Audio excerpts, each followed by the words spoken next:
शीर्षेद शरणं गच्छामि, शीर्षेद शरणं गच्छामि। आचार्य नाम बोलो, आचार्य नाम बोलो, आचार्य शरणं गच्छामि, आचार्य शरणं गच्छामि। उपाध्याय नाम बोलो, उपाध्याय नाम बोलो, उपाध्याय शरणं गच्छामि, उपाध्याय शरणं गच्छामि। सर्व साधु नाम बोलो, सर्व साधु नाम बोलो, सर्व साधु शरणं गच्छामि, सर्व साधु शरणं गच्छामि। श्री जिन धर्म नाम बोलो, श्री जिन धर्म नाम बोलो, जिन धर्म गच्छामि, श्री जिन धर्म गच्छामि। बोले नमोकार महामंत्र की जय हो।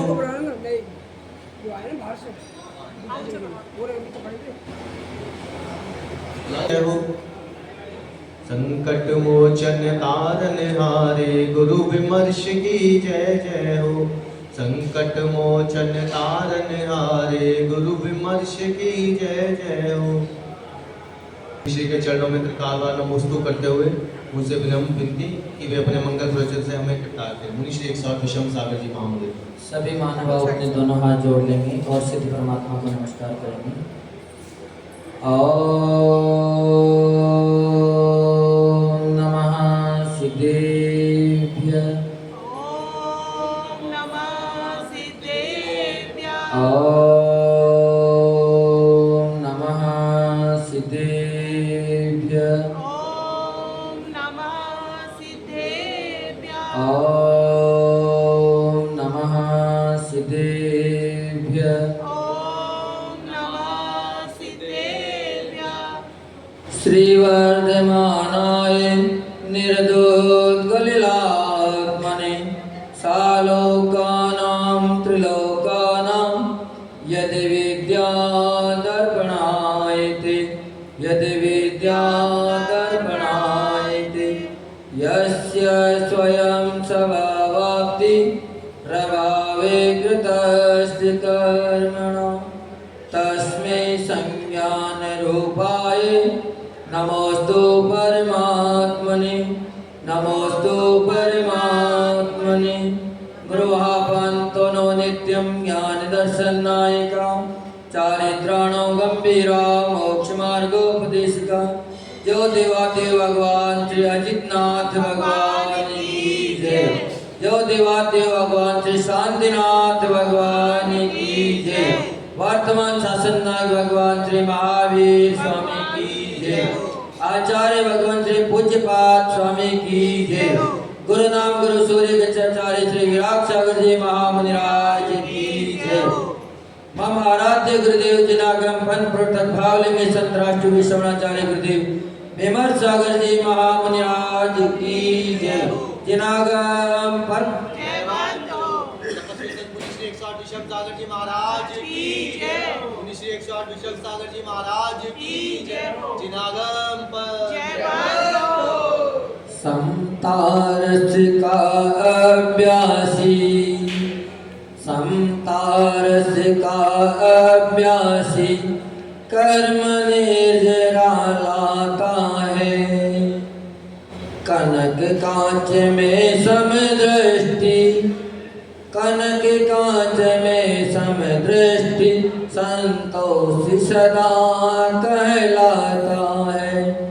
साम्य भावे योगी हो, साम्य भाव योगी संसार नसाए रे। जीवन है पानी की बूंद कब मिट जाए रे। होनी अनहोनी हो, होनी अनहोनी कब क्या घट जाए रे। जीवन है पानी की बूंद कब मिट जाए रे। जय दो जनागम पंथो, अनादि अनिधन जनागम पंथ जय भक्त है भव्य आत्मा। अपन सभी प्रतिदिन प्रभु की देशना सुन रहे हैं। आचार्य भगवान पूज्य पाद स्वामी प्रतिदिन अपने चिंतन मंथन से एक नया सूत्र अपने को देते हैं, एक नई राह दिखाते हैं कि इससे अपना कल्याण हो जाए। और जब गुरु की कृपा हो जाती है तो निश्चित ही अपना कल्याण होना प्रारंभ हो जाता है, क्योंकि जब तक गुरु जीवन में नहीं आते हैं तब तक रास्ता बताने वाले संसार में कोई भी नहीं है।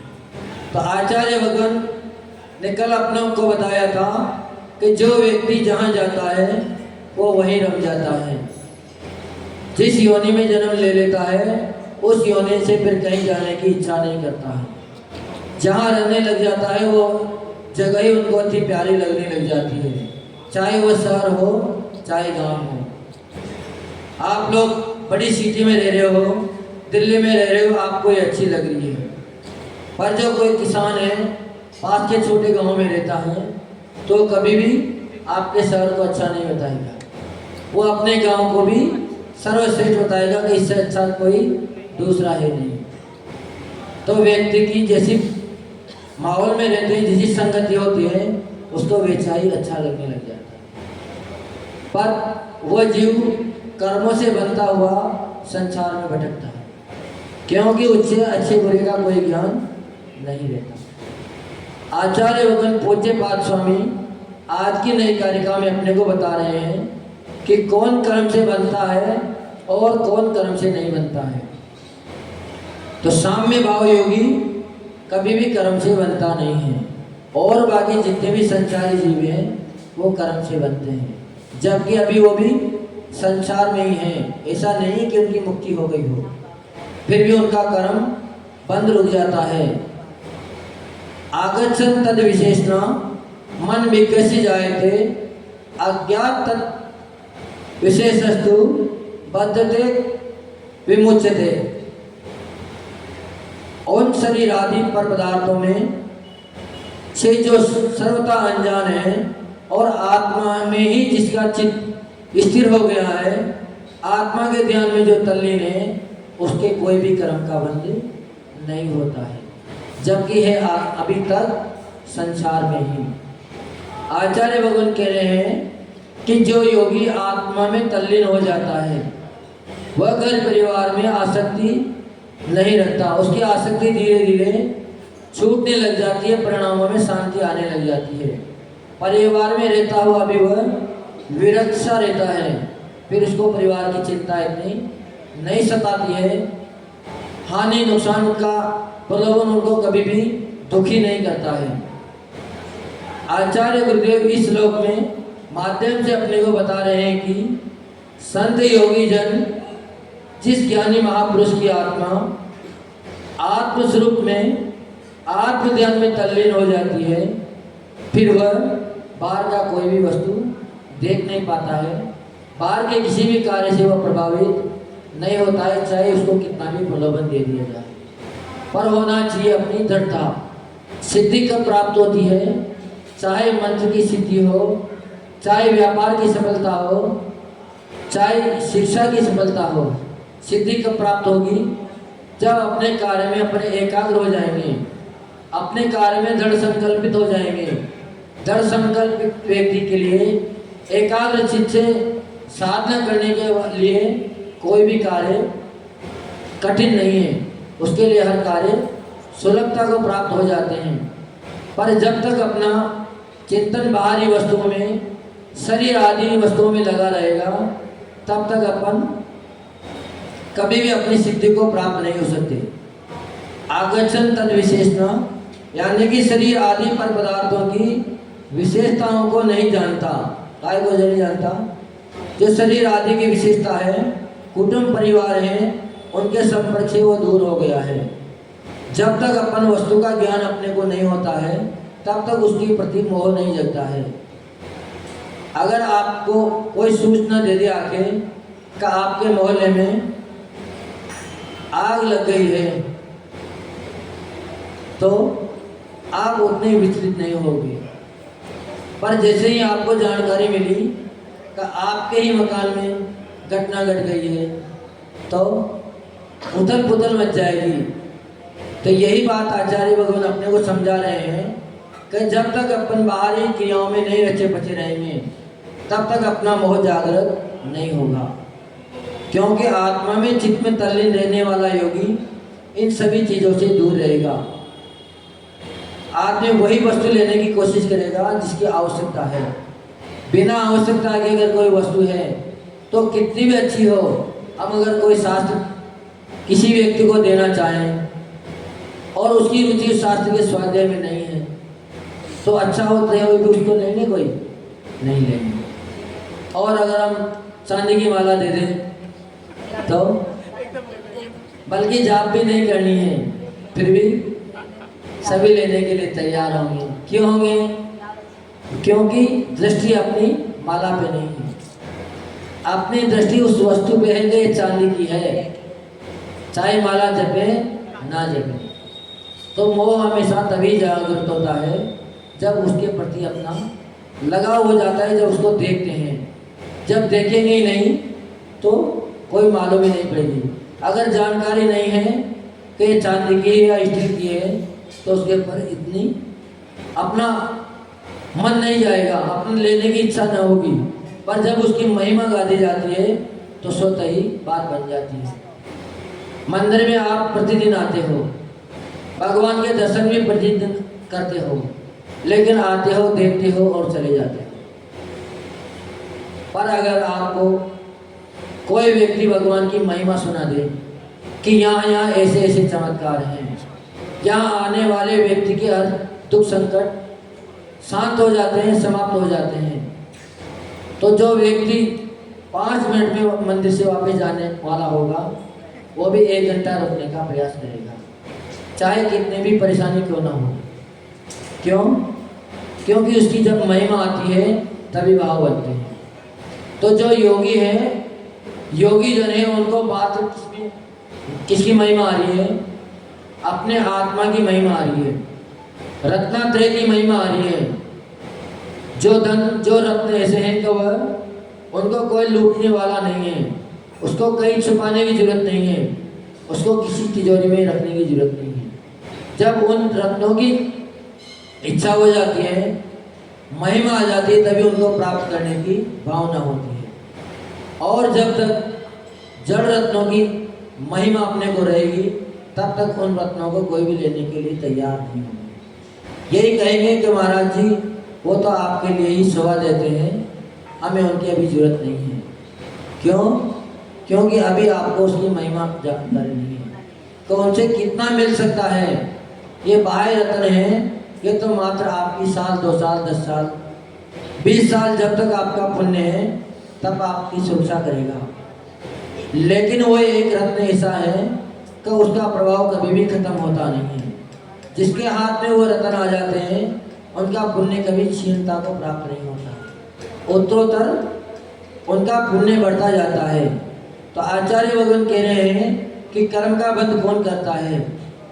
तो आचार्य भगवान ने यहाँ बताया है कि कर्म का बंध वो करता है जो संकल्प विकल्पों में उलझे हुए हैं, जो राग द्वेष में उलझे हैं, बाहरी पदार्थों का चिंतन मनन दिन रात कर रहे हैं, उन्हें कोई कर्म का बंध होता है।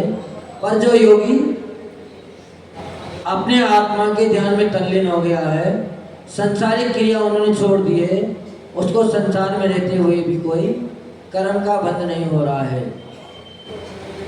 तद विशेषणा अज्ञात, जो इस प्रकार से बाह्य पदार्थों की विशेषताओं से अज्ञात हैं, उनकी जानकारी नहीं है, उनके प्रति राग द्वेष नहीं है, वो कभी भी कर्म का बंध नहीं करता है। आगे दूसरा विशेषण आचार्य वगैरह इसमें बता रहे हैं, तद विशेषा आगच्छन, बाह्य पौद्गलिक विशेषताओं से जो अज्ञात हैं, रहते हैं, उनके प्रति जिसका मोह नहीं है, इच्छा नहीं है, और आत्मस्वरूप में ही जिनका मन लगा है, चित्त लगा है, वो कभी भी बाह्य वस्तुओं में, प्रलोभन में नहीं आता है। उसकी आत्मा का निश्चित ही कल्याण हो जाता है। वो एक न एक दिन बने हुए जो पहले के कर्म हैं उनसे भी छूट जाता है। पर जब तक इस चीज़ की मालूम नहीं होती है तो कोई भी इनसे दूर होने की कोशिश नहीं करेगा। एक सम्राट था, वह बड़ा सुखी था, संपन्न था, हर तरह की उसकी सुख सुविधा थी। राजमहल था तो इतना विशाल था कि पूरे राजमहल में वह बसों भी नहीं घूम पाता था। कभी कभी उस पूरे राजमहल में घूमने का नंबर आता था, बसों बीत जाते थे। पर जब वो एक दिन किसी साधु संत के पास गया तो वो बोला कि भगवान, हमारी इच्छा है कि आप वर्षों से इस जंगल में निवास कर रहे हो, पर हमारी इच्छा है कि एक दिन आप हमारे राजमहल में आकर उसका अवलोकन कर लो, ताकि आपके सारे बाहर के जो संकट हैं, दुख हैं, प्रतिकूलताएं हैं, आपकी मिट जाएगी। क्योंकि हमारा महल बड़ा वातानुकूल है, वहाँ न कोई गर्मी लगती है न कोई सर्दी लगती है, हर सुख सुविधा वहाँ हर समय मिलती है। तो आचार्य भगवान से बोले कि राजन, जिसकी आप बात कर रहे हो उसमें तो बहुत बदबू आती है। राजा बोला कि आचार्य भगवान, बदबू तो वहाँ आती नहीं है, हम प्रतिदिन एक एक कोने की सफाई करवाते हैं और उस पर ऊपर से इत्र और छिड़कवा देते हैं, तो बदबू का तो कोई नाम निशानी नहीं है। आप पहले एक बार जाके के देखो। तो आचार्य भगवान तो सारी बात समझ रहे थे, पर सीधी सीधी वो बताना नहीं चाह रहे थे। तो उसने कहा कि अब आप नहीं मानते हो तो कोई बात नहीं, अपन कल चलेंगे। तो जब गुरु महाराज के पास सम्राट दूसरे दिन आए तो साधु महाराज उनके साथ चल दिए उसके राजमहल को निरीक्षण करने। पर साधु महाराज न पहुंचने के पहले उसको ज्ञात कराना चाह रहे थे कि बदबू किस बात की आ रही है। तो सीधे सीधे मार्ग से न जाकर साधु महाराज सम्राट को किस मार्ग से ले गए, जिस मार्ग में मोची वगैरह रहते थे, चमड़े सुखाए जाते थे, चमड़े गलाए जाते थे, उस मार्ग से वह कच्ची बस्ती से निकले। वहाँ बहुत गंदगी हो रही थी, बहुत बदबू आ रही थी। वहाँ जाकर साधु महाराज रुक गए और एक शिला पर बैठ गए। अब साधु महाराज को तो कोई फर्क नहीं पड़ना है, चाहे बदबू हो चाहे सुगंध हो। पर राजा का तो मुश्किल से 2-5 मिनट में ही हाल बेहाल हो गए। उसने तो अपनी नाक ही बंद कर दी, नाक के ऊपर कपड़ा और लगा लिया और साधु महाराज से बोले कि भगवान, आप कहाँ आके बैठ गए? यहाँ तो दम घुटा जा रहा है, मैं 1 मिनट भी नहीं रह सकता। अगर ज़्यादा रुक गया तो मेरे प्राण भी निकल सकते हैं, यहाँ तो बहुत बदबू आ रही है। इतने में साधु महाराज ने वहाँ आसपास जो बच्चे खेल रहे थे वो बुलाए कि बच्चों इधर आओ। सब बच्चे दौड़े दौड़े साधु महाराज के पास पहुँच गए। साधु महाराज ने सबसे पूछा कि बेटा, यहाँ तुम्हें बदबू आ रही है, यहाँ तुम्हारा दम घुट रहा है।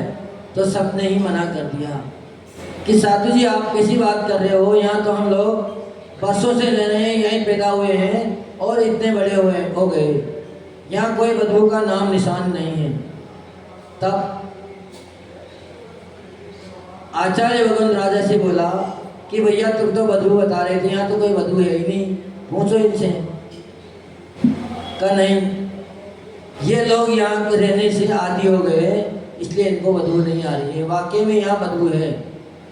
इतना सुनते ही साधु महाराज राजा के साथ अब उनके महल की तरफ चल दिए। जैसे ही उस महल में पहुंचे तो साधु महाराज ने 1 मिनट बाद ही अपनी नाक बंद कर दी और सम्राट से बोले कि यहाँ तो भैया बहुत बदबू आ रही है, तुम यहाँ कैसे रहते होंगे? इतनी बदबू आ रही है कि अगर हम रुक जाएं तो हमारा तो दम घुटना तो दूर की बात है, प्राणांत ही हो जाएगा। राजा ने कहा वो नहीं सकता ये बात, पर अगर कोई ऐसी बात है तो हम दोबारा निरीक्षण करवा देते हैं, साफ सफाई करवा देते हैं, आपको किसी बात की असुविधा न होगी। राजा ने सारा निरीक्षण किया। इस बार तो नौकरों के भरोसे भी वो नहीं रहे, पूरा राजमहल खुद ने चेक किया, पर कहीं बदबू का कोई नाम निशान नहीं था। तो सम्राट महाराज के पास आकर बोले कि आप व्यर्थ ही क्यों हमें चका रहे हो, कहीं भी 1% भी बदबू नहीं है। तो राजन, तुम समझ नहीं पाओगे, क्योंकि तुम यहीं पैदा हुए हो और यहाँ वर्षों से रह रहे हो, इन लोगों के साथ रह रहे हो, तुम्हें बदबू क्यों आएगी? जब उन लोगों को चमड़े की कुंडियों में बदबू नहीं आ रही है तो तुम्हें बदबू यहाँ कैसे आ सकती है? तो सम्राट बोले कि भगवान हमें थोड़ा सा परिचय कराओ, वाकई में यहाँ बदबू किस बात की है? तो राजन बोले कि भैया यहाँ राग द्वेष की, स्वार्थ की बदबू दिन रात महक रही है और हम उसमें रह नहीं सकते, क्योंकि यहाँ अगर हम रहेंगे तो हमारी साधना से च्युत हो जाएंगे। हम अपनी साधना करके अपनी आत्मा का कल्याण नहीं कर पाएंगे, कर्मों का बंधन हमें सतत हो जाएगा और जहाँ हम रहते हैं वहाँ राग द्वेष का कोई काम नहीं है, वहाँ कभी भी कर्मों का बंध हो नहीं सकता। तो अगर अपने को कर्म बंध से छूटना है तो इस राग द्वेष की गंदगी से अपने को बाहर होना पड़ेगा, स्वार्थ की मोह की गंदगी से अपने को बाहर होना पड़ेगा, क्रोध मान माया लोभ की गंदगी अपने को मिटानी पड़ेगी, तब जाके अपने कर्मों की निर्जरा होगी। और जब कर्मों की निर्जरा आपकी हो जाएगी तो निश्चित ही आपको स्वर्ग जैसा मोक्ष मिल, जहाँ कभी दुख का नामो निशान भी नहीं है। एक दिन नहीं, जब तक आप रहोगे तब तक आपको एक दिन भी किसी बात की कोई कष्ट नहीं होगी, ना आपको वहाँ भूख लगेगी ना वहाँ आपको प्यास लगेगी, सारी चिंता ही आपकी खत्म हो जाएगी। पर कब होगी? जब आप अपनी आसक्ति हटा दोगे। पर जब तक आसक्ति में रहोगे, घर परिवार के बीच में रहोगे, तब तक अपनी आत्मा का कल्याण किसी भी हालत में होने वाला नहीं है, क्योंकि परिवार में रहने वाले व्यक्ति का हमेशा भेदभाव चलता है। किसी के प्रति राग होता है तो किसी के प्रति द्वेष होता है। सोने के प्रति राग है तो मिट्टी के कचरे के प्रति द्वेष है। कचरे को अपने घर में रखने की कोई भी कोशिश नहीं करेंगे, जितना जल्दी हो सके जितना बाहर फेंकने की कोशिश करते हैं। और सोने को अगर कीचड़ में भी पड़ा क्यों ना हो उसको भी उठाने की कोशिश करेंगे, घर लाने की कोशिश करेंगे, चाहे वो नाली से गंदा भी क्यों ना हो रहा हो। तो ऐसे ही स्थिति अपन सभी लोगों की है। तो आचार्य भगवान ने बता दिया है कि साम्य भाव जिसके अंदर आ जाता है, जो कंचन कांच में फर्क छोड़ देता है, वही व्यक्ति एक दिन इस मार्ग पे आ पाता है, वही व्यक्ति दिशा ले पाता है। लेकिन ऐसे भी लोग हैं जो मात्र धन की से ही गाँव खाली कराने की कोशिश करते हैं। अगर घर में दो बात कहा सुनी हो गई तो पति देव तुरंत कह देते हैं कि हम तो दीक्षा लेने जा रहे हैं, ताकि पत्नी के हाथ पैर फूल जाए, वह मना करने लग जाए और हमारी आज्ञा में आ जाए। पर आजकल की पत्नियां भी बड़ी होशियार है कि कल जाते हो जहाँ आज ही जाओ, हम तो सब काम स्वयं कर देंगे, कोई पीछे नहीं है, पहले से ही सारी ट्रेनिंग करके आगे बढ़ते हैं। तो पत्नी बोली कि अगर आपकी इच्छा ही है तो हम आपका सहयोग देंगे, आप आज या आज के साथ साथ हम भी चलेंगे, हम भी वैराग्य ले लेंगे, हम भी इस मार्ग में आगे बढ़ जाएंगे। तो दोनों व्यक्ति ही गुरु महाराज की शरण पाने के लिए जंगल की ओर जा रहे हैं। थोड़ी दूर जैसे ही आगे बढ़े तो रास्ते में एक, क्योंकि दोनों के बीच में बड़ा फैसला था, पति देव बड़ी तेज गति से आगे जा रहे थे, जैसे उनको वैराग्य हो गया है, उनको अब किसी बात की कोई चिंता ही नहीं है, उनको जाते ही दीक्षा मिल ही जाएगी। पर जैसे ही थोड़े आगे बढ़े तो उनको एक रास्ते में सोने की चेन गिरी हुई मिल गई। उनके मन में आया है कि हम तो सच्चे वैरागी हैं, हमें तो दीक्षा लेनी है, पर जो हमारे पीछे आ रही है उसको अभी वैराग्य नहीं है। हो सकता है वो इस चेन को देख के विचलित हो जाए और जो लक्ष्य बनाया है उसे च्युत हो जाए। तो पति महोदय ने क्या किया, अपने पैर से थोड़ी सी मिट्टी उस चेन के ऊपर डाल दी। ये सारा दृश्य पत्नी पीछे से देख रही थी। जब दृश्य देखा तो वह भी बड़ी तेज गति से आई और बोली कि अभी आपको वैराग्य हुआ नहीं है। क्यों? उन्होंने कहा ऐसा कैसे हो सकता है, तुमने ऐसा क्या देख लिया हमारे अंदर थोड़ी देर बाद ही जो हमें वैराग्य नहीं है? कभी बिल्कुल सत्य कह रहे हो, आपको अभी वैराग्य हुआ नहीं। अगर वैराग्य हो जाता तो आप सोने और मिट्टी में फर्क नहीं समझते। आपके लिए सोना भी मिट्टी है और मिट्टी भी सोना है। जब तक ये बात अपने दिल में नहीं आएगी तब तक अपना मोह खत्म नहीं होगा। क्योंकि जब तक कुटुंब परिवार के साथ रहेंगे तो मोह साथ रहने वाला है, कभी भी समाप्त होने वाला नहीं है। जो अपनी सेवा करता है, अपनी अनुकूलता बनाता है, उसके प्रति स्वतः ही मोह आ जाता है, प्रेम भाव राग भाव आ जाता है। और जो अपने प्रतिकूल जो व्यक्ति चलता है उसके प्रति सहज में ही द्वेषता के भाव अपने अंदर हो जाते हैं। तो आचार्य भगवान यही बता रहे हैं अपने को यहाँ कि अगर कर्मों से छूटना है तो बाहरी जितने भी पदार्थ हैं उससे आपको रास्ता अलग करना पड़ेगा, उससे नाता तोड़ना पड़ेगा और मात्र एक अपनी जो निज भगवान आत्मा है उससे आपको रिश्ता बनाना पड़ेगा। जब आप अपनी आत्मा में तल्लीन हो जाओगे, आत्मा के ध्यान में निमग्न हो जाओगे, फिर बाहरी कोई भी पदार्थ आपको प्रलोभन देने वाला नहीं है। फिर कितने भी प्रलोभन देने वाले आ भी जाएं तभी आपका चित्त डिगमगाए लेगा। और जब आप प्रलोभन में नहीं जाओगे तो आपको कर्मों का बंध भी ना होगा। और जैसे ही आपका कर्मों का बंध रुकेगा, आपके कर्मों का संवर हो जाएगा, निर्जरा होना शुरू हो जाएगी, वैसे ही आपको अनंत सुख की प्राप्ति हो जाएगी, अनंत वीर्य की प्राप्ति हो जाएगी, अनंत चतुष्टय की प्राप्ति आपको सहज में हो जाएगी। तो ये प्राप्ति किसको होगी? ये प्राप्ति उसी साधु को होगी जो साम्य भावी है। उसके अंदर न कुटुंब परिवार के प्रति राग है और न शत्रु के प्रति द्वेष है, न सोने की उसको चाह है, न उसे मिट्टी से कोई दोष है। उसके लिए तो दोनों ही समान है। जब ये बात अपने दिल और जान में आ जाती है तो निश्चित ही अपन कल्याण के मार्ग पर बढ़ चलते हैं। जो परम पूज्य राष्ट्रीय जी शरणाचार्य गुरुदेव विमल सागर जी महाराज की जय।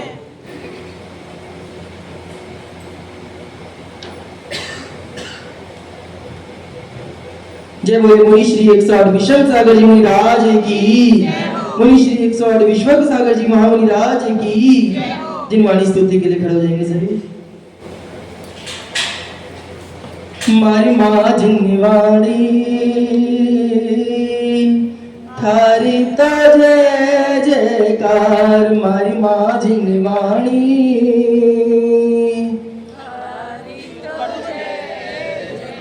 ओ चरणों में रख लीजो, भवसागर तार दीजो, कर दीजियो उपकार। मारी माँ जिनवाणी थारी तो जय जयकार, मारी माँ जिनवाणी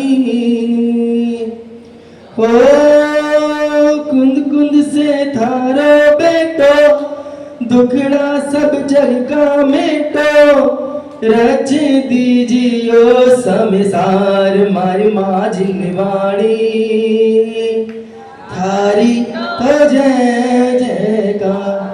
नौ वाला मुक्कामन पढ़ेंगे सभी।